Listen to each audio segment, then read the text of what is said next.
Este video está patrocinado por TrueFire, la plataforma de aprendizaje de guitarra más grande del mundo. Explora sus planes, particularmente el All Access, y obtén un suculento descuento aquí en la descripción. Ahí te dejo un enlace. Es común dividir a la música en dos categorías. Por un lado ponemos a la música comercial y por otro lado a la música en la que ponemos nuestro foco, a la que llamamos música de verdad, la buena, la auténtica, la inteligente, a veces la contestataria, la de calidad. El nombre va cambiando de acuerdo a quien lo ponga a el concepto de música comercial. Pero estas etiquetas, en mi opinión, explican muy poco y sirven más para juzgar que para comprender. Hoy vamos a hablar de la música comercial. Sí, vamos a tratar de decir, que es mi opinión por supuesto, qué es, qué no es y qué ilusión genera este término que tanto, en mi opinión, subrayo, confundimos. Así que sin más, vamos para allá. Antes de entrar al tema, propiamente dicho, yo creo que valdría la pena ubicar desde dónde escuchamos cada uno la música. La música, estarán de acuerdo conmigo, cumple muchos roles en la vida. Roles distintos, particularmente de acuerdo a la persona que escucha la música y según la vida que lleva. Por un lado, podemos ver que hay un grupo muy específico que son los músicos. Los músicos escuchan la música, diría yo, desde muchas perspectivas, por supuesto, pero ponen particular énfasis en lo técnico, en la estructura, en la armonía, en el ritmo, en el lenguaje, en su dificultad. Es su oficio, tienen que interpretarla y es imposible no verla desde esa postura, como el médico con los pacientes, ¿no? El melómano, que es el otro grupo, la escucha desde la pasión. Me parece que podemos llamarlo así.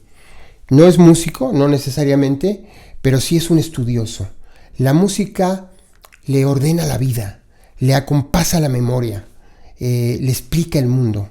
Es un apasionado, es un fan de la música, la cataloga, la escucha con mucho cuidado y tiene siempre una posición frente a ella por sí misma. El último grupo, el que yo llamo los civiles, que es obviamente el grupo más grande de todos, somos la gente, ven a la música de manera distinta. La ven como la música que se baila, que se canta y sobre la que se vive la vida. Es el score musical de sus vidas. La canción del primer beso, la canción de la fiesta, la canción que les recuerda a alguien que ya no está. La música se trata de un paisaje donde las emociones están presentes. La música no tiene un papel primordial, no es el enfoque de las cosas, pero es un contexto que les da vida y emoción a las cosas. Es muy importante, pero su perspectiva es distinta. Es un fondo para su vida, repito. Para estos civiles, que como decía es la mayoría, la música simple no necesariamente es buena o mala, y la música compleja tampoco es necesariamente buena. Lo simple para ellos puede ser luminoso y lo complejo también. Al mismo tiempo, lo complejo puede ser vacío o puede ser algo que les atraiga. Todo depende del papel que está funcionando en sus vidas. Ellos no ven a la música en términos de complejidad o simpleza. El valor de la música está ligado, por supuesto, entonces, al rol que juega en nuestras vidas, no a su arquitectura ni a su complejidad. El músico suele valorar a la música, como decía, según su complejidad técnica, por las razones que decía. El melómano, según su canon personal, y pongo algunos ejemplos. El que escucha, por ejemplo, solamente música clásica, el apasionado de la música clásica, suele ver con desdén la música popular. El metalero mira el pop casi siempre por encima del hombro. El folclorista desconfía de lo demasiado académico y el jazzista, hablo del melómano jazzista, no del músico jazzista, tiende a pensar que todo lo que no es jazz es, bueno, otra cosa. No siempre es así, por supuesto, pero estarán de acuerdo conmigo que es muy común y tiene su razón de ser, su lógica. Está metida su visión de las cosas, las emociones para el civil, el gusto y la pasión por la música del melómano y lo técnico, lo musical como algo a interpretarse del músico. Si estamos de acuerdo con eso, pasemos al siguiente tema. Normalmente todos, los tres grupos, tendemos a dividir a la música, cuando nos expresamos de ella, en muchas cosas, pero normalmente lo hacemos desde una perspectiva donde ponemos, por un lado, a la música de calidad, que normalmente es la nuestra, por supuesto, y por el otro, a la música comercial, la de los demás. La metáfora del fast food sale con muchísima frecuencia para hablar de esta música comercial que tanto se desprecia. Aparece porque es una música fácil, es barata, no tiene refinamiento, incluso hasta algunos piensan que hace daño. Pero en mi opinión, esta metáfora es engañosa. Porque tenemos que aceptarlo, buena parte de la música mejor valorada de la historia, por músicos, melómanos y por civiles, es en los hechos música comercial. Música que se difundió, música que se vendió, que conectó con las personas y que movilizó a millones de personas. Ejemplos hay en todas las geografías, en todos los géneros. La bossa nova brasileña, Jorge Gilberto, Tom Jobim, Elis Regina, son ejemplos perfectos. Se trata de música finísima desde mi punto de vista, sofisticada, sutil, profunda y absolutamente comercial en su época. Se escuchaba en radios, en telenovelas, en bares, en aeropuertos. Brasil, gracias al cielo, exportó este producto maravilloso a todo el mundo. Y es, no podemos negarlo, de un altísimo valor artístico, pero también altísimo alcance. Vayámonos en la historia un poco más atrás. El tango, el delicioso tango argentino. Pongamos a Carlos Gardel como un fenómeno global, todos estamos de acuerdo. Vendió discos como pocos artistas en su tiempo. Su música sonaba en Argentina, por supuesto, pero también en París, en Nueva York, en Estados Unidos, en La Habana. ¿Era comercial? Por supuesto que sí. ¿Era profunda, poética, refinada? También. Vayámonos del otro lado del Atlántico, el flamenco, esta bellísima música del sur de España. Pongamos ejemplos no tan lejanos. Camarón de la Isla vendió cientos y cientos de miles de copias de sus discos. Paco de Lucía llenaba teatros en todo el planeta. El flamenco, ¿están de acuerdo con ustedes? Una música llena de profundidad social, técnica. Es una gran música llena de innovación. Recuerdo esta pieza, La leyenda del tiempo, bellísima canción. Fue comercial, rompedora y trascendente al mismo tiempo. Vayámonos ahora a la música clásica del siglo XX. Karajan, el famoso director de orquesta, vendió, hasta donde tengo entendido, millones de discos. Aquí tengo en mi apunte que son 200 millones de discos. Los tres tenores, ¿recuerdan? Es cuando se pusieron de moda, vendieron 50 millones. Pavarotti fue un ícono comercial global sin dejar de ser nunca, estarán de acuerdo conmigo, nos gusta esta música, ¿no? Pero es obviamente un cantante monumental. Fue un cantante monumental. El jazz, de regreso a América y en el norte. Los ejemplos abundan, pero vamos a hablar seguramente del disco más vendido en la historia del jazz, el Kind of Blue de Miles Davis. Un disco comercial durante años y sigue vendiéndose muchísimo. John Coltrane vendió millones. ¿Qué decir de Louis Armstrong? Fue un superestrella planetario. El jazz más celebrado, tenemos que aceptarlo, en su momento también fue jazz comercial. ¿Qué decir de la canción de autor? Serrat, Sabina, Silvio, Milanés. Todos vendidos, todos difundidos, todos masivos y todos considerados sinónimo de calidad. Hay consenso histórico de esto. A algunas personas no les puede parecer, pero hay consenso histórico de que todo lo que he estado diciendo que es comercial y refinado y de alta calidad al mismo tiempo. La lista es interminable. Lo comercial no invalida necesariamente a lo artístico, y lo artístico no está peleado con vender. No está peleado con vender en la música, no está en ninguna faceta del arte. Al pintor le gusta vender sus cuadros. Vender sus cuadros le ayudan a seguir haciendo cuadros. Los Beatles, aquí tengo una de mis bandas favoritas.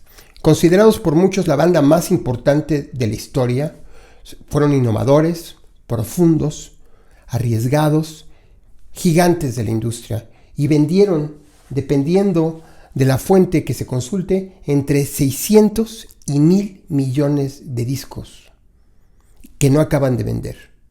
Y eso no cayó del cielo. Hubo detrás campañas de mercadotecnia, disqueras que trabajaron muchísimo, distribución, visión, mercadotecnia. Esta palabra que para muchos es sinónimo de algo terrible. ¿Eran los Beatles comerciales? Por supuesto, y lo siguen siendo. ¿Fueron revolucionarios? También. Otro ejemplo, Pink Floyd. Un grupo con diferentes momentos en su vida, pero llenos de planteamientos conceptuales, a veces densos, filosóficos.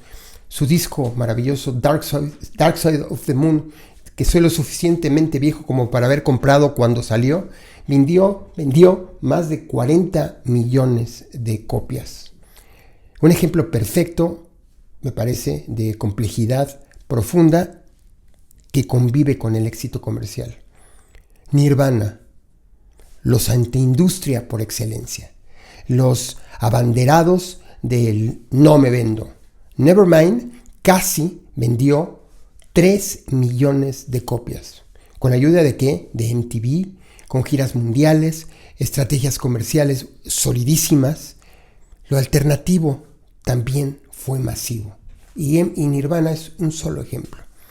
Están a lo largo de la historia, y perdón por mis referencias, soy un hombre viejo.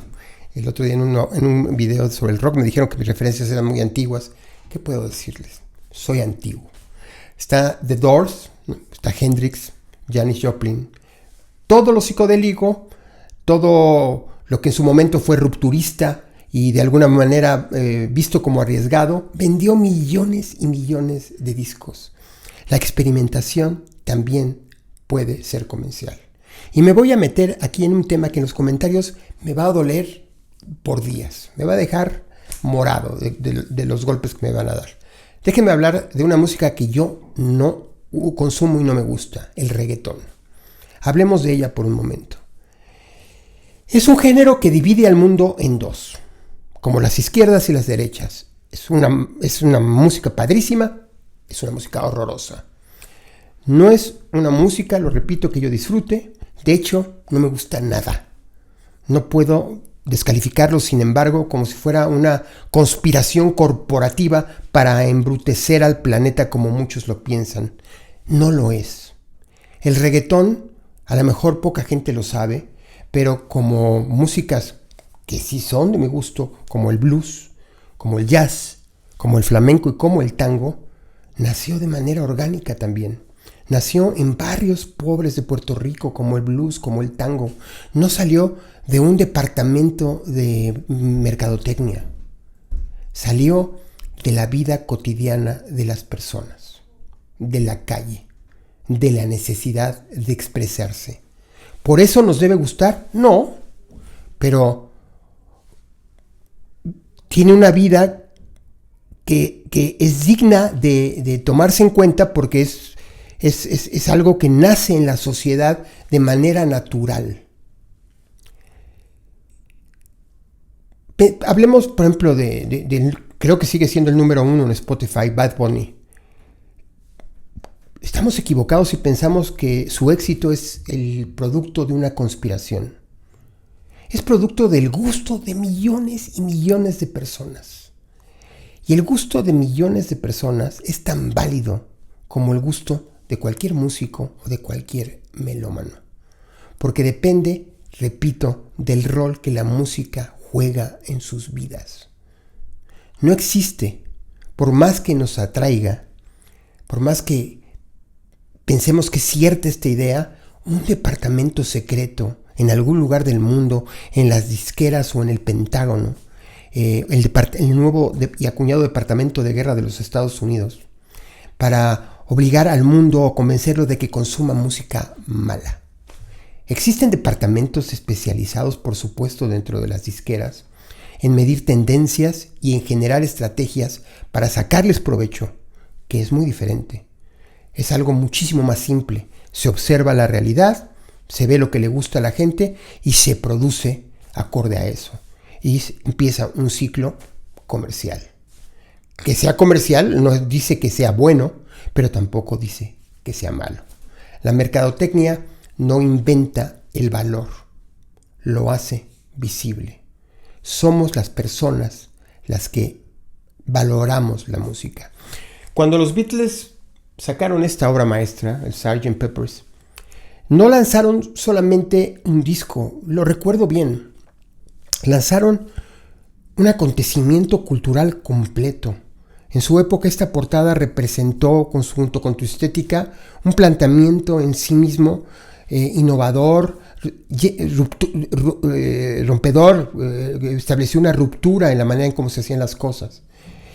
Y todo eso, además de arte, puede ser considerado marketing. Esa estructura convirtió al disco en uno de los documentos culturales más influyentes del siglo XX. Por supuesto, con el oro molido que hay dentro de la grabación.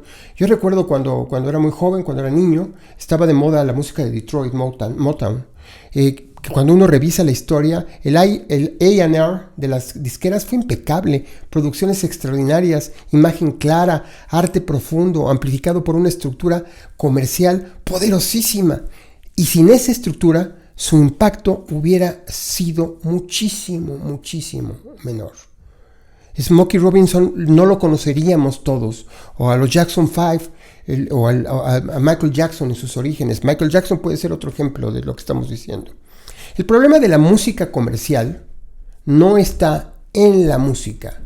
El problema es la ilusión que produce este concepto. Porque esa etiqueta le da a mucha gente, nos da a mucha gente, un territorio desde el cual juzgar, sentirse superior y muchas veces justificar debilidades propias. Yo no soy comercial. Yo hago música de verdad. Yo no me vendo.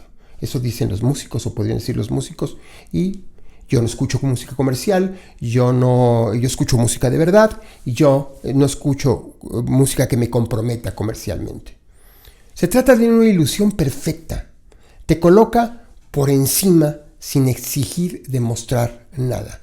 El mundo se divide en dos, y allá están los malos, y aquí los buenos. Pero nunca como hoy, el mundo había estado tan abierto. Las redes sociales permiten que cualquier artista, bueno, no cualquiera, pero le es más fácil al artista difundir su trabajo, que no es lo mismo que ganar dinero, pero uno independientemente por sus propios medios tiene responsabilidad y puede hacerlo, difundir su música. La televisión, gracias al cielo, perdió su poder histórico. Los artistas tienen altavoces importantes tecnológicos que eran inimaginables hace 20 o 30 años. Existen, por supuesto, dentro de esta estructura nueva de gran libertad, actores terribles. Spotify, por ejemplo, explota a los músicos de forma escandalosa. Pero ese es otro problema que no es musical y del cual tendremos que hacer pronto un video. Es un problema económico. En términos musicales, en las plataformas cabe todo, todo. Y todo el mundo lo comparte por igual. Por eso digo que dividir la música en comercial y en no comercial no ayuda mucho. La música es una manifestación humana, cultural, humana de origen y humana por función. Nos conecta, nos funciona como sociedad. Está en la esencia. Lo gregario es la esencia de la humanidad. Somos como células que se unen unas a otras en el cuerpo humano. Cada individuo se conecta con otro individuo a través de las palabras, pero a través de la música también. Lo comercial es simplemente alcance, la posibilidad de llegar lejos o no.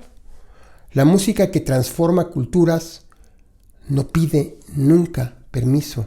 Se filtra, se expande, nos acompaña y paradójicamente a veces eso es lo que le permite volar más lejos. Es justamente el hecho de que es vendible, el hecho de que es comercial. ¿Hay música comercial mala? Por supuesto. Y música comercial buena. Y lo mismo pasa con la música no comercial.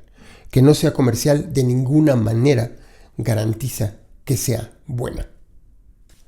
Si te gustó el video, dale like, suscríbete al canal, déjame por aquí abajo algún comentario.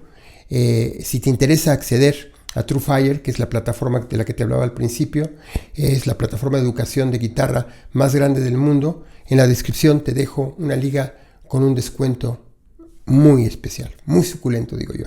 Sígueme en Spotify y nos vemos en la próxima.